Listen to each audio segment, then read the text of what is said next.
Hello, darling. I thought you'd never get rid of that girl. What are you doing here?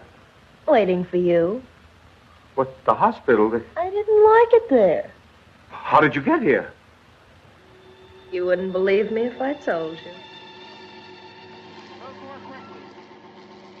Welcome back, ladies and gents, and non-binary people, yes. To Oogum Spookum Podcast. I am your host, one of your hosts, Sarah. I am the Gen X, love and light, hippy-dippy, and we are getting into some hippy-dippy shit tonight, by the way.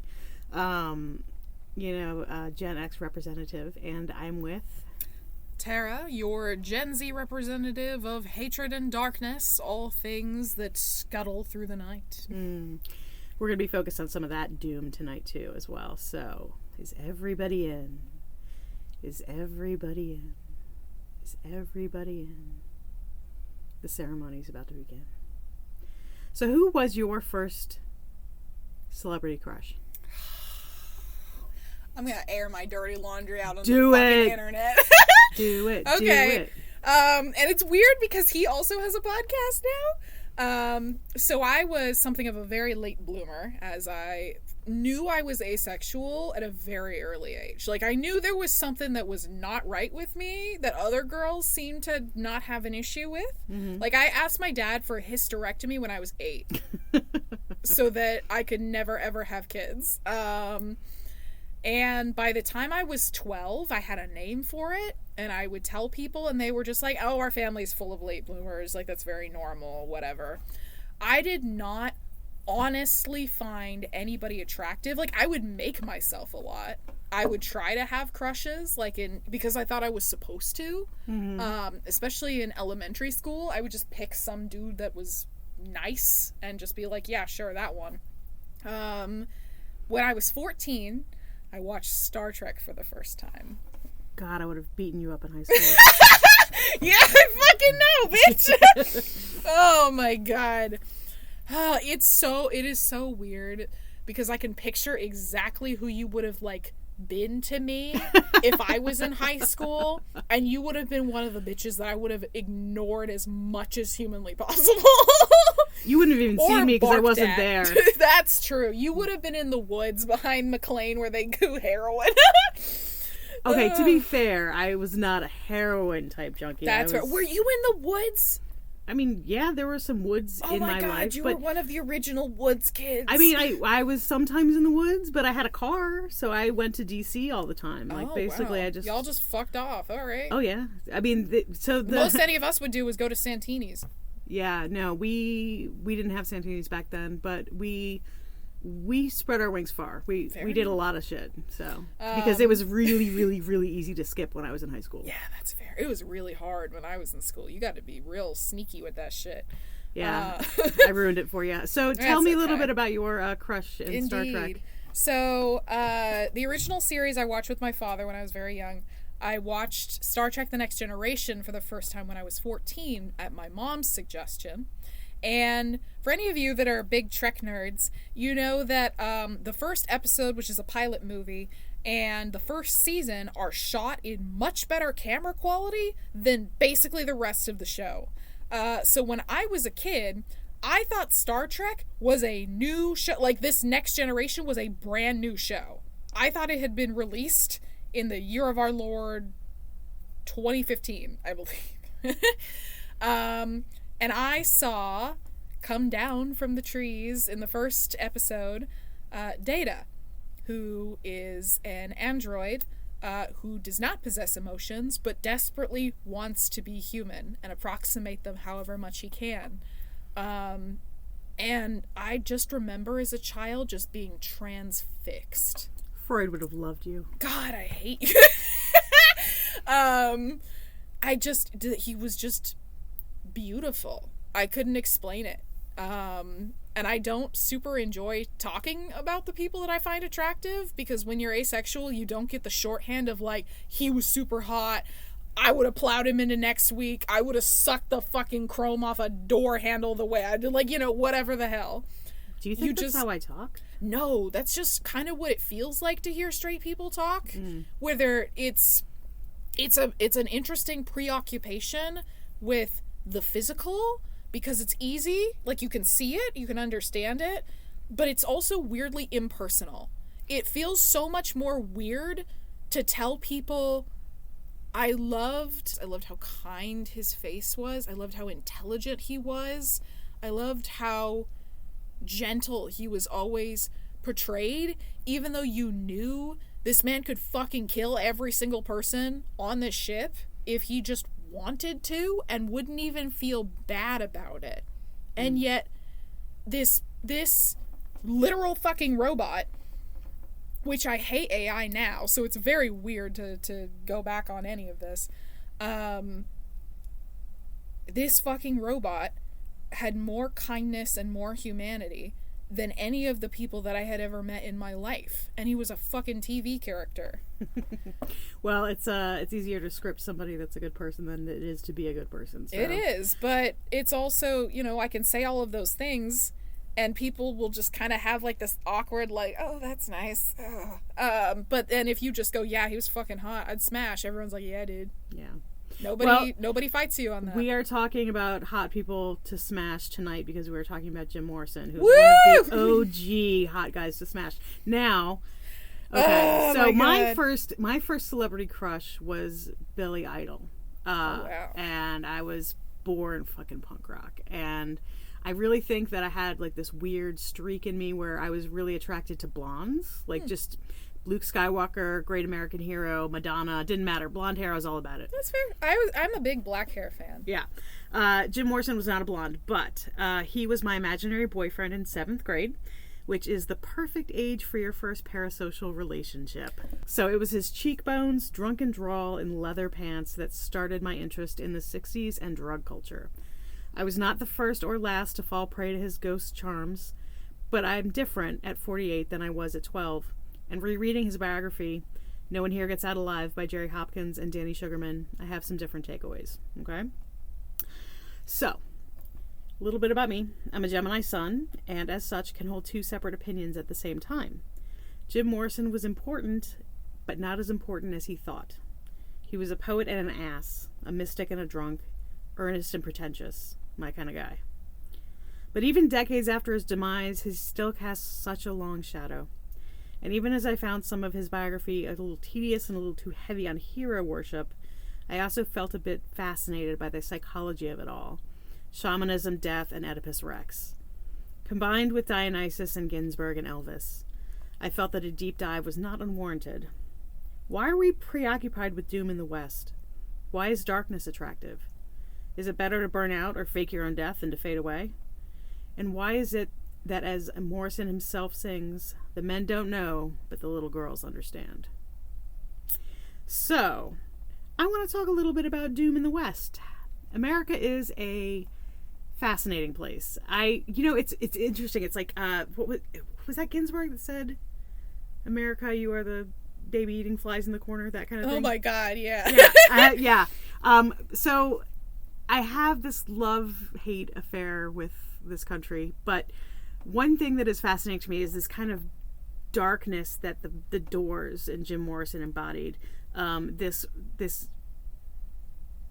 seedy underbelly, basically, right? Mm-hmm. And it was really coming to the forefront in the 60s in the way that I think it is now as well, where it's just kind of like bubbling up to the top, right? That you think about, like, the Summer of Love happening in 67 and then bam, Manson hitting, and yep. just...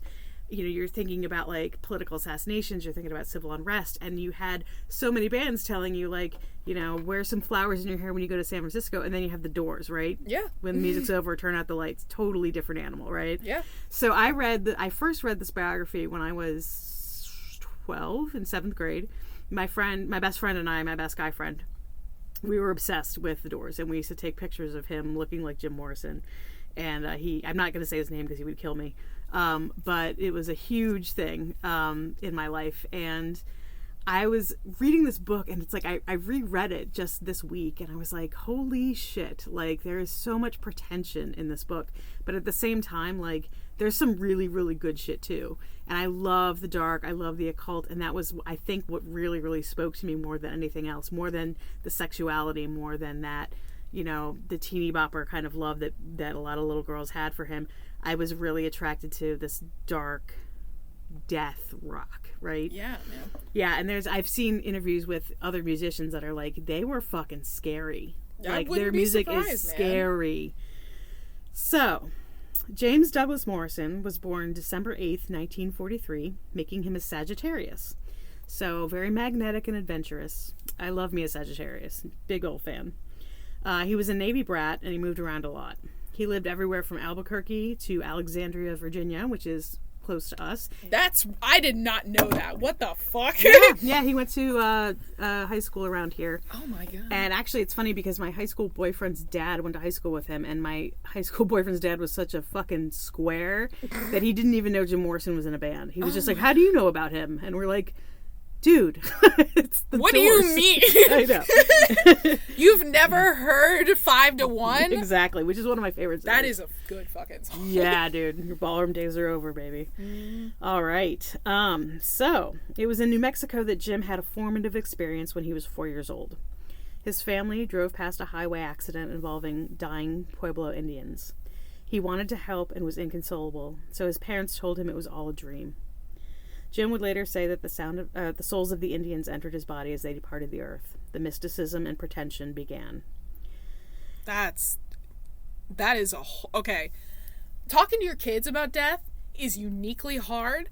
I think that has to be one of the worst ways I've heard somebody handle that. His parents were very square. They were not hip to the whole death lingo. I mean, if I'm being honest and you know, the kind person that I am, they probably, I'm sure, tried their best. But Jim was a handful. Yeah. And I don't know how I would handle that experience with my kid. But yeah, that's a pretty fucking bad way to handle it. So I actually had this happen to me. Mm-hmm. My little cousin, and I'm not saying any of their names because I'm not gonna do that.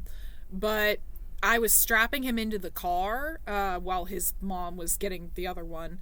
And he just looked up at me because it was pretty bright, sunny, whatever. And he was like, "Where are clouds?" And I just was like, "In the sky." And he's like, "Why can't I touch them?" And I can't explain fucking condensation to a child. Mm-hmm. And I couldn't explain it to an adult. And I was just like, "Well, it's really high up, and it's a place where you can see them, but you can't really touch them." And he was like, "Is that where Grandpa went?" Oh, God. And I was like, that is an excellent question for your mother. Exactly. Anyway, I'm like, kiddo, I could answer that. I think she'd kill me if I answered anything other than heaven.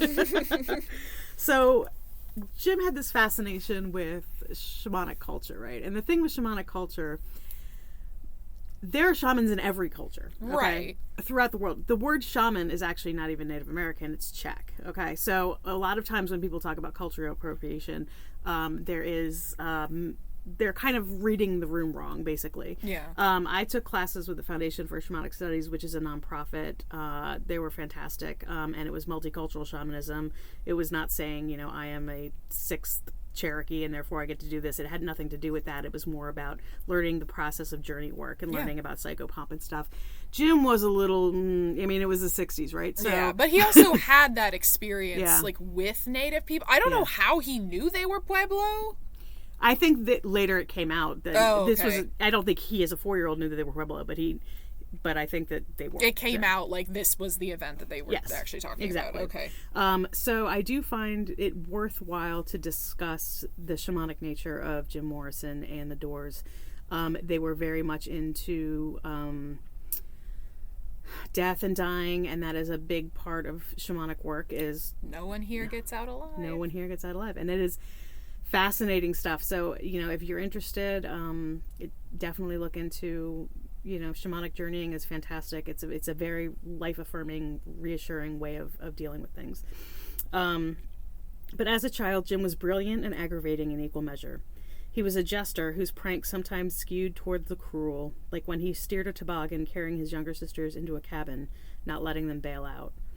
On the other hand, he was gobbling up Nietzsche and Sophocles and Kerouac. He could at times be the most fun and least fun person to hang out with. Which sounds about right. No, a lot of fucking people like that. If you're double fisting Nietzsche and Sophocles, I don't want to be anywhere near you. Exactly. In high school, Jim started studying psychology and crowd dynamics, 2 disciplines that would form his career as a frontman and an iconoclast. He would, in his teen years, try to sway and influence crowds that he was a part of, partly because he believed they suffered the same neuroses that individuals did, and he was fascinated with subverting this. So he had this whole concept, and this was not his idea alone. He clipped this from a lot of other different sources. But that crowd dynamics basically could be manipulated. His theory was that you could get a crowd to do anything that you fucking wanted them to. Mob mentality is a thing. Exactly. So, his live performances, if you ever watch his live performances, that's what happens, is that he has them in the palm of their hand. It's like Hitler, you know what I mean? Like you can see the way that the crowd just gets worked into a frenzy, and his live performances were just these theaters of death and doom and Oedipus and all kinds of shit, and they were fascinating and wonderful and sometimes very scary, and sometimes really bad things happened, which we'll get into later. He was arrested not more than once. Yeah, well. So he would, in his teen years, try to sway and influence crowds that he was a part of, partly because he believed they suffered the same neuroses that individuals did, and he was fascinated with subverting this. Jim studied film at UCLA. His professors found him frustrating and intelligent in equal measure. His last project was film that included footage of an exotic dancer atop a TV showing marching SS officers. It was reviled by most of the class, earned a D, and was the reason Jim dropped out of film school to get high on the beaches of LA. What the hell? What were you trying to do, man? Make a movie about fucking what is her name? I think she was actually the Mata Hari. There it is. Yeah. I don't know what Jim was trying to accomplish with that. I don't even know if Jim knew what he was trying to accomplish with that. I think that he was trying to be shocking. You know, artistic men do tend to have really weird forays into fascism. David Bowie had the same behavior. Brown shirt. He wore a brown shirt. Yes, as well as the thin white duke is like a very thinly veiled allegory for white supremacy as a whole. Yeah. Also, cocaine is a hell of a drug. Also, one of our favorite bands, Joy Division. That is taken from World War II. Yep. So yes, that is the name of a whorehouse, by the way. There are so many problematic things with the men that we love as artists, and that's one of the reasons why I wanted to talk about Jim. I think it's a little bit, even with all the death and doom, it's a little bit more lighthearted than our normal stuff. Yeah. But I wanted to talk about, my own conflicting. I don't know how to wrap my head around some of the things that I find attractive. Either as a man, with men, or with philosophy. And I wanted to kind of explore that again and look at the difference between me at 48 and me at 12. Yeah. I would hope that in the years from now, if I'm 48, I can look back on 14-year-old me with somewhat kinder eyes. Yeah. I'm pretty. 12-year-old me did a good job. Brent Spiner, if by some unlucky measure you are listening to this, I respect and love your work. Data was an amazing character. Please live the rest of your 70-year-old life in peace. So one day on said beach, he ran into Ray Manzarek, a musician he knew from UCLA. Ray was a keyboard player.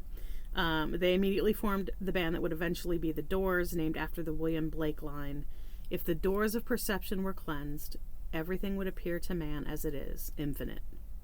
Which I kind of like, to be honest with you. Yeah, I get that. Jim further expounded, "There is the known and the unknown, and what lies between them is the doors." So their whole concept was taking a lot of drugs and figuring out where the lines were.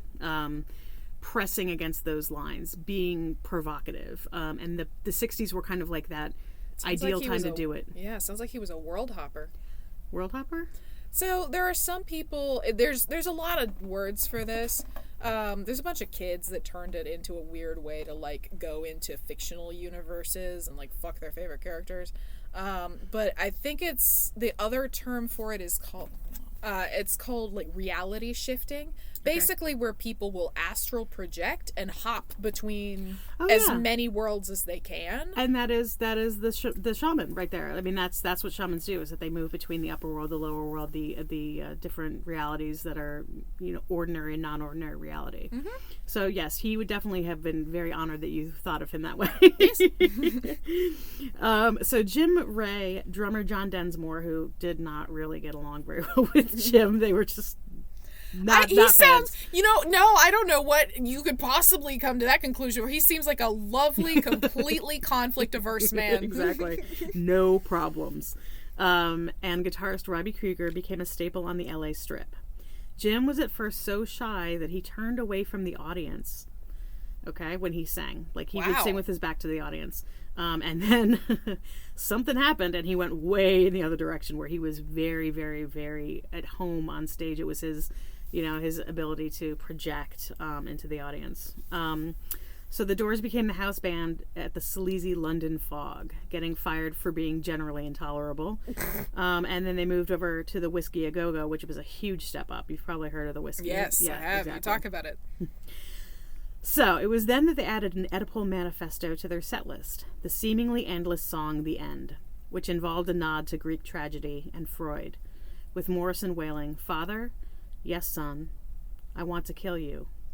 Mother, I want to." A song that he would one day sing in front of his conservative mother, a woman who he, along with his father, he famously claimed were dead.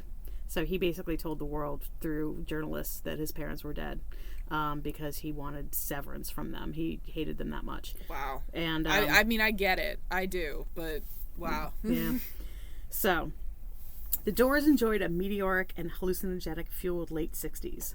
The main drama was down to Jim's wanting to be a serious artist, nay, poet, and the fact that a good portion of the audience were young girls hell-bent for leather. Oh, boy. So he had this whole commercial versus, integrity, and that can seem really pretentious, but I also get it, is that really, with his intellect, he was better suited, really, to be a poet than he was to be... I mean, he was a great frontman, don't get me wrong. I love the Doors. I love their music.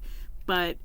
he was not made for commercial consumption, and I think it rotted away at him. I think that it was really hard for him to bridge that gap. Well, you have to basically package a very specific part of your personality and then just keep doing it. Yeah. At a heightened level over and over and over again. And also, the 60s were so turbulent that, like, he was bringing up all of these very subversive philosophies, and it was still, the society was still trying to hold on to the 50s. Yeah. And so there was a great, dichotomy there. I also imagine a lot of that frustration. I don't actually know what his opinions, like, entirely towards women were. They weren't great, no, they were mind not you. great.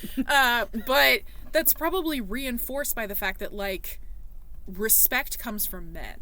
And if your entire audience is like a sea of teenage girls that worship you, that does not feel like you're being taken seriously. Yeah, I would agree with that 100%. Even though, as the K-pop fans know, an army of 15-year-old girls can get more done in half an hour than a room full of men. Also agree with that. So, songs as different as The End and Light My Fire show this dichotomy. Commercial appeal versus the dark nihilism of the American West during the final throes of the hippie era. And it will be said that, he was a Navy brat, but he really found his calling for a while anyway in LA. LA was very, that was his playground. He could drive out to the desert and take mescaline. I swear, he might be the only person alive who's suited towards LA. I hate that place. We're pretty sure he's dead now, but... Well, but... not entirely sure, but pretty sure. What do you mean, not entirely? It's going to come up in a little bit. But yeah, so he was a product of the West in that way. He was kind of like a Western villain, and he always wore the same leather pants, and it was a whole thing. So, I give Jim a lot of shit, which I won't extend to the rest of the band, as they had to put up with him. I know the struggle firsthand as a former girlfriend of musicians, the knowledge that LSD can also stand for lead singer disease. But I gotta hand it to Jim, he was a poet. I have a literature degree, and his lyrics, while not all bangers, included some really sublime gems. My personal favorite... Let me tell you about heartache and the loss of God. Wandering in hopeless night. Out here in the perimeter, there are no stars. Out here, we is stoned immaculate. I don't know why that gets me, but I love that one. Dude, this is what so, confession here. I tend to like the Doors a lot more than Jim Morrison's solo shit. Understood. Well, no, yeah. Oh, you don't like his poetry? No, so the poetry is fine. Mm-hmm. I don't like it when I have to listen to a song that gets a good beat going and then it stops and I just hear, "And where were the feasts we were promised?" You're talking about Peace Frog. I love Peace Frog. That's on our Halloween playlist because it talks about blood on the streets in this town of Chicago. Again, I want to like this song. I get a vibe for it, and then here you come yapping again, and nothing happens, and I'm like, oh my god, I get it, dude. You're smart. Smart men can be very intolerable. I want to digress here, and I want us to have a little convo about how much leeway we give to artists when they are, let's face it, kind of dicks. Yeah. So, Jim didn't treat women very well, didn't treat his bandmates well, or the venue workers, or flight attendants, or the cops. But even his buffoonery led to not only stellar music, but the pushing of boundaries, both noble pursuits. His Freudian death instinct may have seemed like simple shock value on the surface, but the late 60s rock scene would have suffered without the Doors. And there would be a great many deep philosophical convos that never would have happened without Morrison needling the status quo. So, where do you fall on the how much leeway do we give assholes?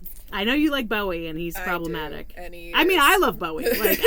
But I think that I give a lot more leeway than you do. I think that you are definitely, you hold things to a higher standard than I do. And I think I know why that is. Yeah. I think I'm tender-hearted and I think I'm older. And I think that that's part of what it is. And for me, I think a lot of it is again, it's very, for I did not receive justice in most of my life. I do not see a reason why I should ever let my foot off of these men's necks for as long as I know them to exist. I guess for me, it's kind of like the concept of the student loans, right? Like, I shouldn't have to pay it because, or, you know, they shouldn't get forgiveness because I had to pay it. Yeah. And that isn't something that I subscribe to at all. You know, the world is not fair. The world is fair is where you go to get funnel cake. So my dad would say, fair is where you take the prize pig. Exactly. But everybody has to decide for themselves where the lines are. And I feel like I just pointed out because I feel like with a lot of people, the lines are arbitrary and can be erased and redrawn very quickly. Yeah. And I'm not even excusing myself from that. I'm a Gemini and I have different opinions on people during the course of a sentence. So I'm just used to it. Me and my 5 Gemini placements over here get it. Yeah. There's just happens to be a Virgo rising and an Aries moon that's driving the boat in opposite directions. But in general, especially when it comes to art, nobody who is anything in history did it because they were a really good person. Yeah, that's true. 9 times out of 10. You have to look at their contributions. I also think it helps when they're dead and you know they can't profit off of anything that you enjoy or appreciate from them. And you know where the abuse ends because they're dead. Yes. I think them dying helps a lot. Yeah. When an artist is still alive, for me, where it becomes more of an issue because they are benefiting from your attention and leeway. Yeah, it's hard because 2 of my all-time favorite artists are people who have really pivoted and become interesting people. Mm-hmm. And you want to talk about Kanye West for a second? Want to talk about Kanye West for a second? Want to talk about Morrissey for a second? I get it, man. I was a huge Peter Steele fan, and then I found about all of his other stuff. Exactly. Yeah. So it's an interesting thing, and it's just an interesting place to check your ethics, right? Where do I draw the line? And where do I draw the line today? Because I might draw it in a totally different place another time. So now, it's here I'd like to talk about the Ookum Spookum take on Jim and his nihilistic doom mentality. Because among many other things, the Doors were spooky. Many of their fans talk about how scary the songs are. Think End of the Night and Riders on the Storm. Riders on the Storm fucking rocks! I know, that song's amazing. To say nothing of the provocative chaos of the live shows. So, Riders on the Storm, to me, is this, like, low rumble of thunder in the desert, and there's a fucking hitchhiker that is coming to kill you. Yeah. And, like, the fact that was happening while other people were, like, singing about, like, you know, incense and peppermint, like, it's just fascinating to me. You got Riders on the Storm, and then meanwhile, Miss, like, Nancy Sinatra is just like, these boots were made for walking, and that guy is on mez.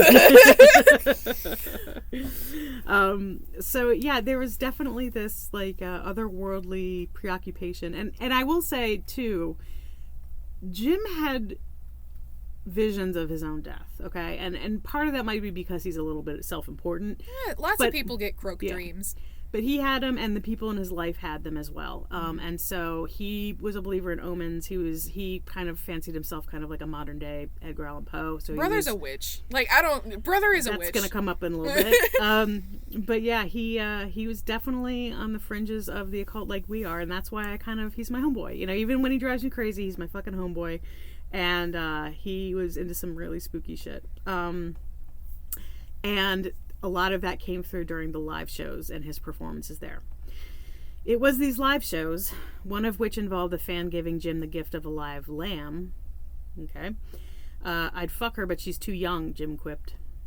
That would hasten the end of the doors, and Jim himself. Well, I'm skipping a lot of his fucked up shenanigans mentioned in the biography because I feel like the biography, there was a lot of hero worship, and they were really into his bad behavior as if it was like, I don't know. Like cool? Right. Yeah, cool. And it was like not stuff that, like, it was stuff that I would have done too when I was younger. So I was like, I'm not really impressed. And so, yeah. So I wasn't really super into that. But between Jim tormenting club owners, promoters, and the aforementioned cops with his drunken antics, he was more into booze than drugs in those days. It was weird. He really took a detour from like, okay, I'm going to expand my mind and open the doors of perception with mescaline in the desert, which I think is a noble pursuit. And he was very into like Carlos Castaneda and like the teachings of Don Juan and all that and the shamanic work. He was into that stuff. And then all of a sudden he took this detour into like just obliteration. And there was that quote that I mentioned in an episode that we did from The Goldfinch where he said, you know, I wanted to party and have fun and you wanted to be dead, and there's a difference. Yeah. And that's kind of where Jim was, is that I think he was so intolerant of his own mass appeal that he was just like, fuck this, I'm going out. I desperately want out. I wonder also if I say this a lot to people that are very early in their journey, where it's like putting your mouth on the fire hose. Oh yeah, definitely. Where you just took in too much at any one time, and because of the nature of a lot of the things that he could see, maybe he just saw too much. Yeah, and you got to numb the fuck out, you know, and just you can't deal with that kind of. And I think that that's actually a really good point. And something I hadn't considered before. I mean, croak dreams happen to everybody, right? And for those of you, croak dream it's actually a term that comes from Adventure Time. It's just what I call any sort of like premonition of your own death, vision of the you know, passing of somebody, or a dream involving death of any sort. But you shouldn't be having them like all the time. No. That's not good for anybody's mental health. No. Especially not long term. Exactly. But it was during this time that he started getting arrested like all the fucking time. Okay. Oh, like Lord. it was drunken antics. He was getting arrested on planes. He was getting arrested in. This went from poetry to Jackass really fast. Yeah, he's a little different than Jackass, but not happy fun Jackass, no. Just Steve-O.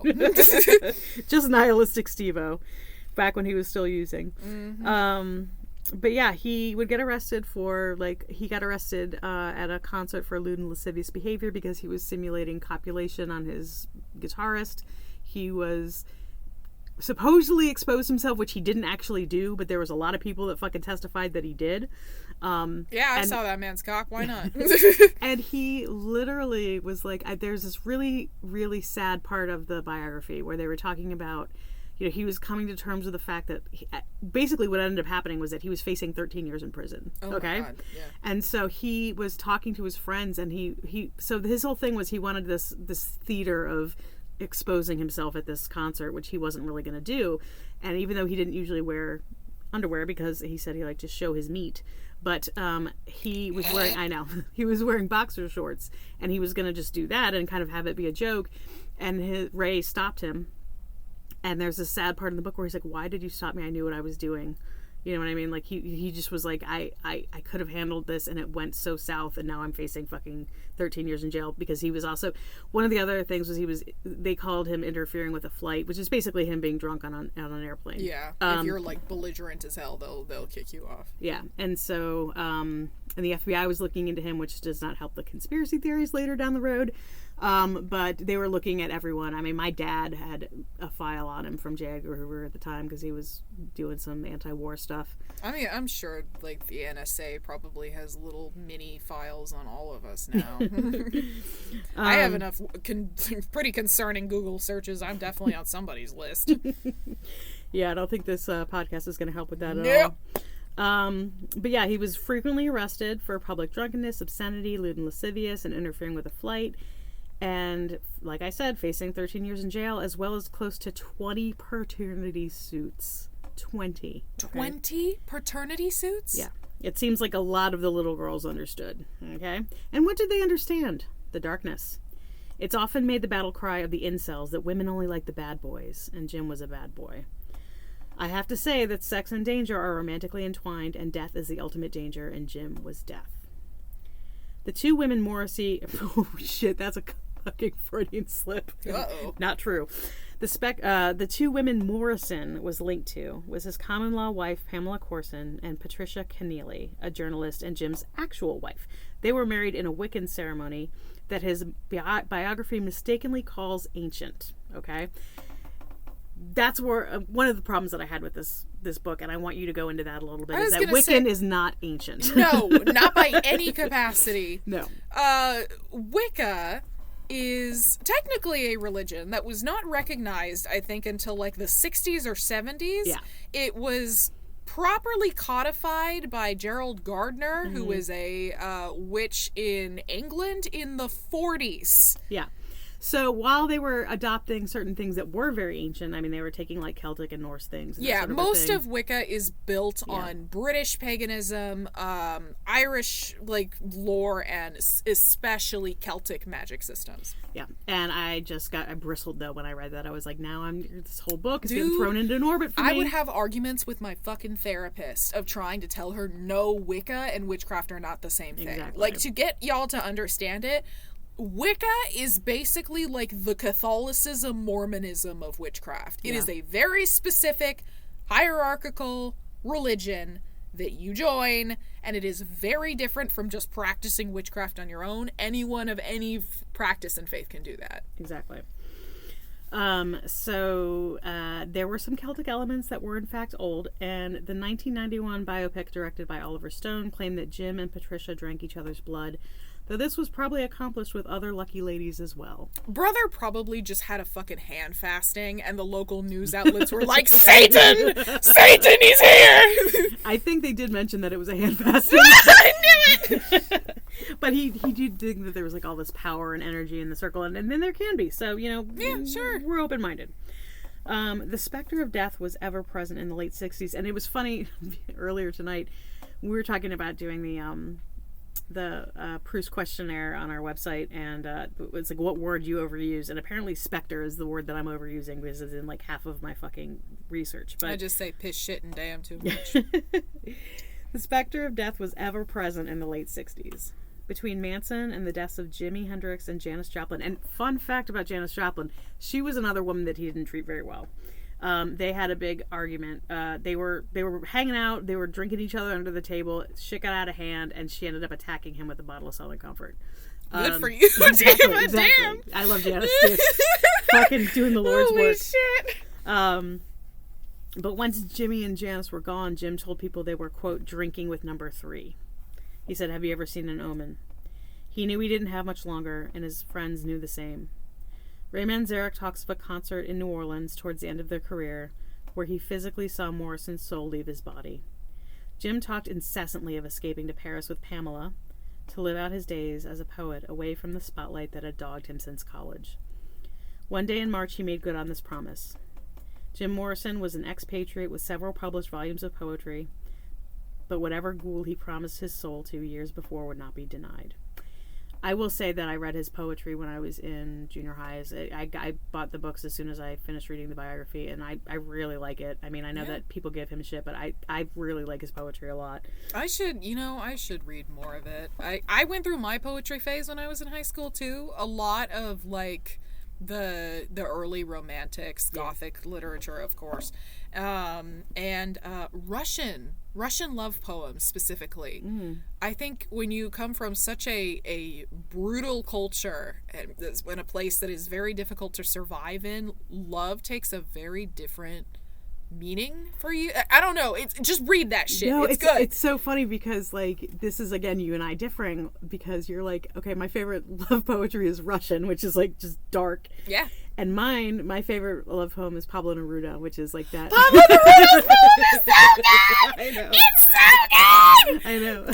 Because here's the thing, right? Love Russian romantic poetry. If somebody asked me, what's your favorite poem? I'm going Pablo Neruda's number 43. Yes. That one. I remember, this is a very, very personal memory, but I was with my ex at one point, and I just remember telling him that I want to do to you what spring does to the cherry trees. Yes, I love Pablo Neruda. It's so beautiful. I know. So, let's see. On July 3rd, 1971, Pam claims to have found a smiling dead Jim in a bathtub. Number 3 indeed, but just the start of the 27 Club, which we are going to be talking about. It is lots of people in that. Famous men and dying in the bathroom. Yeah. What is the deal? He did love Elvis. There's a different kind of... okay, so the death was, like most things about Morrison, shrouded in controversy. As is common when fans don't want to say goodbye, there were conspiracy theories about his demise. But I love a good conspiracy, and there are actual facts about the events that are, well, strange. The official cause of death was a heart attack, and Pam claimed he just drifted off. Some believe this was due to heroin that he shared with Pam. Jim was not known to touch the stuff, although he was a drinker. So, although it wasn't out of the realm of possibility that he did it for one night at least, but even beyond the natural causes arguments and the wilder theory that Jim faked the whole thing. Really? Yeah. All right, here we go. I love this shit. I live for this shit. There have been many rumored Jim deaths before 1971. Okay, so they were constantly fielding these, the people in his handlers, his managers, his girlfriends. Everybody was constantly hearing rumors that he was dead.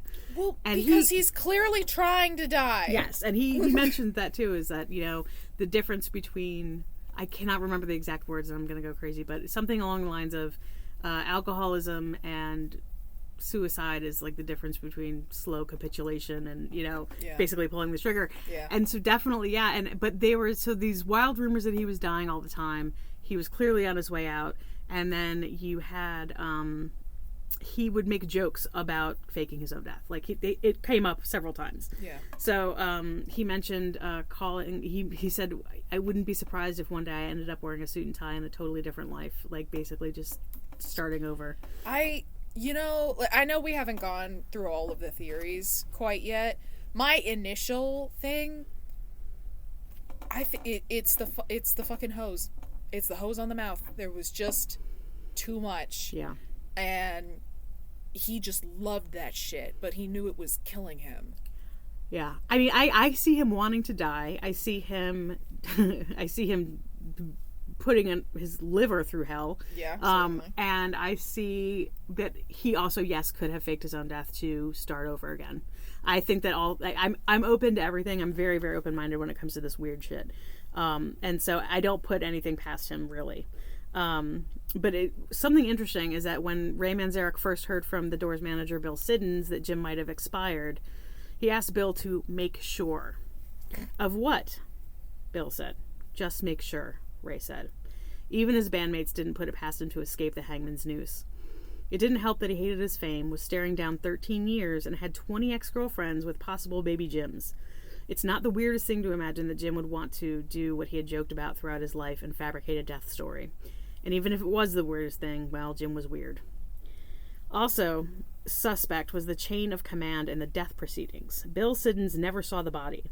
The only people that saw the body were Pamela, his girlfriend, and supposedly a doctor who wasn't even there when Bill got there. Bill didn't even talk about the death until, I think, the 6th. I think it was Jim died on the 3rd, they buried him, and then Bill basically returned to America and told everybody 3 days after this death happened, right?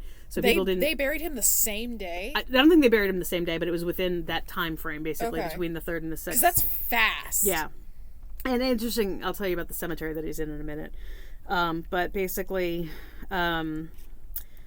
it's kind of weird that they didn't bring it up right away. And it's also weird that there was this doctor supposedly signed off on the death warrant or death certificate, and he was nowhere to be found. There were no officials, there was no orderlies, there were no police, there was nothing. It was just Pamela, a sealed coffin, and a note from a doctor saying that he was dead. And they never looked inside the coffin.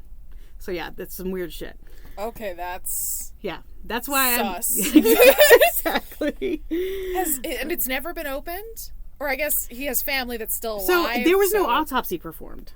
And Okay. Pamela said that was because she wanted to give Jim dignity in death. And just let him be at peace.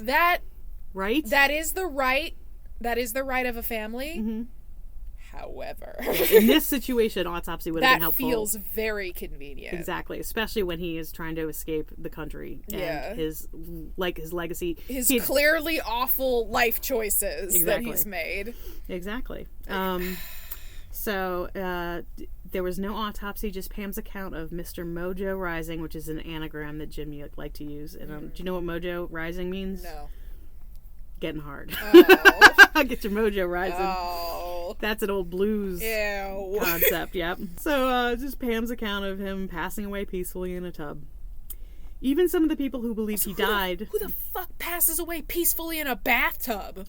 That's another thing, too, is that he was a really, really... This is kind of weird, but when he was younger, he was a really good swimmer, but he was afraid of the water.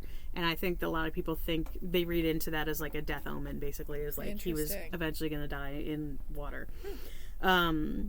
But even some of the people who believed he died don't buy the heart attack or even the heroin angle. Wild stories of Jim being brought down by the spells of a spurned witch, can you blame her? As well as the theory that it was a hit designed by the government to take down the left, which is always a popular choice. Oh, Lord. There was even a strange thought that a friend of Jim's had killed him by spooning out his eyes to free his soul. These last few are pretty fucking far-fetched, but I'm not 100% certain that he didn't fake his own death. He had hated his life toward the end, with the law, the exes, most of the fans, and the press turning against him, and he longed for something different, freer, more poetic. I wouldn't be surprised in the least if his graffitied tomb in Père Lachaise Cemetery is empty. So that's where Wilde is buried. There's a lot of the romantic poets are there. It's in France. Yeah, Père Lachaise. I've always wanted to visit. I really want us to do, or I want you specifically to do an episode on cemeteries. And, All right. And that will definitely come up because that is a stunning place. It's that one, and then also Marie Laveau's. Yeah, tomb. in New Orleans, I would yeah. love to visit. I think we need to do an episode on that. So Père Lachaise Cemetery, possibly empty. The legacy of Morrison is fraught with contradictions, much like the man himself. Was he an angel or a devil? A poet or a rock god? A genius or a fool? Maybe all of the above. Rock music itself capitulates between simplicity and complexity. Many things can be true all at once, and I don't think Jim would have it any other way. What a very short and angry life. I mean... I guess that's the thing is I think that, people talk about him being free a lot, and I think of him as being completely non-free. Yeah, no. Weighed down by these expectations that other people had for him. These, expectations that he was supposed to be this rock god, and he was just tormented by it. And, you can say all you want, like, oh, that's, poor little rich boy, right? Yeah. But at the same time, it's like, they were really turning him into something that he just did not want to fucking be. Yeah. And I get it. And I also, as an addict, I get the impulse to want to drink it away. And I also get that desire to say, fuck it, I'm just bouncing out and I'm going to go live totally different life. Yeah. I mean, I'm not going to do that. I'm not going to fake my own death. But, like, I get the impetus, Yeah. I mean, I think it's a combination of, like, dude, you fucked your life up. You fucked it up hard. Mm-hmm. Like, there are some choices there that are yours. Oh, yeah. And you just gotta deal with that. Yeah. The other part of it, as an artist, one of the things you really need to learn how to do early, at least as far as I'm concerned, is to detach from your work. Mm-hmm. The second I make a piece, it's like a child. It's left the nest, and whatever happens to it happens. Is that what you think happens with children? Well, yeah, kind of. That's what happened to me. The exact opposite happened to me. I'm super close with my parents. But yeah, I think that I think I get that too, and I do think that there's. I think if people tried, but I also think there's a lot of thoughts I have. Gemini placements. There is, I think, a separation when you are a painter versus a musician, because it's literally the words out of your own mouth, right? Versus something that I make with my hands and I can walk away from. Yeah.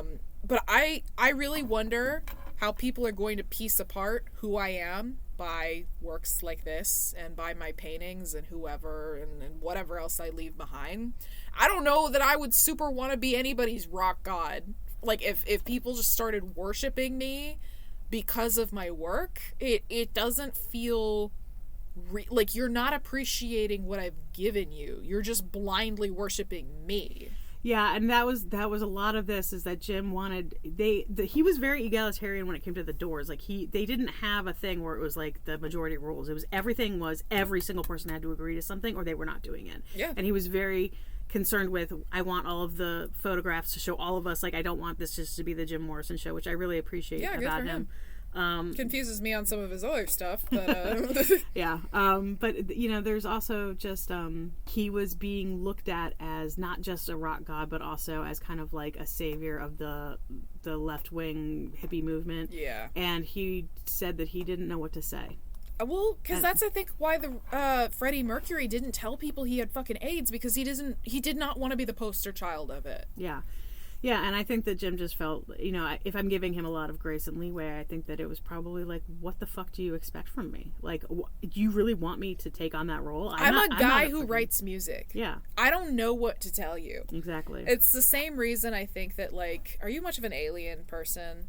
Any of that franchise? I'm an average Alien person. Fair enough. Did you watch Prometheus? No, but I wanted to. Was it good? So here's the thing. Prometheus and then the follow-up Alien Covenant is like pretty heavy, like shat on by fans. I think Prometheus had something. It had something. I wish it was not attached to the Alien franchise, because I think it could have been allowed to be its own thing. But a lot of the reason people were disappointed with it is because it proposed these really lofty ideas about creation, about the purpose of humans, and the fact that they're basically presenting androids and robots as our species' children, essentially, in the same way that God is our parent. So kind of like the whole notion of Frankenstein, what we talked about earlier tonight in our death episode that we recorded, as the modern Prometheus. Right. Yeah. But the question being posed is, we didn't get to know our creator. They do. Mm-hmm. How much faster are they going to realize they don't need theirs? Yeah. And that whole crux in this idea of, like, where do humans come from? What is their purpose? All of that. They're the same questions that people ask themselves about life all the time. And it's a fucking movie. Yeah. People were like, oh my god, the ending is so lame. Or like, oh, all of this got so convoluted, I just wanted an Alien movie. Or like, it didn't even answer like any of the questions it posed. I'm like, there is no answer they could have possibly given you that would have been satisfying. I would agree with that. I also think, you know, it's so funny because a friend of ours who was here at the shop last night was talking about how they read No One Here Gets Out Alive when they were around the same age that I did, and that seems to be around the age group that tends to flock to the doors as they hit when you're in about junior high or high school. I got them to college, but yeah, around the time. But I think that says a lot about like that wanting to find a hero and wanting to look up to somebody, especially if they're nihilistic, like at that age, like really needing that hero worship. And I think that has faded for me so much as an adult. Epstein really kills the concept of heroes for you. Was he ever your hero to begin with? No, that's not what I meant. Like you. Oh, you mean people on the list? Yes, yeah, the idea that you can look up to someone has fundamentally been destroyed, I think, in modern day, because you really have no idea what they are actually like. Exactly. Yeah, never meet your heroes. I designed a game called Never Meet Your Heroes, and that's part of it. So yeah, when it comes to Jim, he is a man of contradictions. I I love the fucking Doors, and I also know that they are both silly and serious at the same time. I dig that. I can kind of live in that space very comfortably. I love the death rock. I love the doom. I love the heavy metal before heavy metal was a thing. I love, when the music's over, turn out the lights. Like, that's my shit. So I'm just really glad that I got to share a little piece of my history with you. My fake, romantic, parasocial boyfriend, Jim Morrison. Ladies and gentlemen, sleep well. Not in a bathtub. Maybe not in a bathtub, yeah. That was one of the most enjoyable half hours I've ever spent. Oh, well, Vera, how could you? Poor Ruth.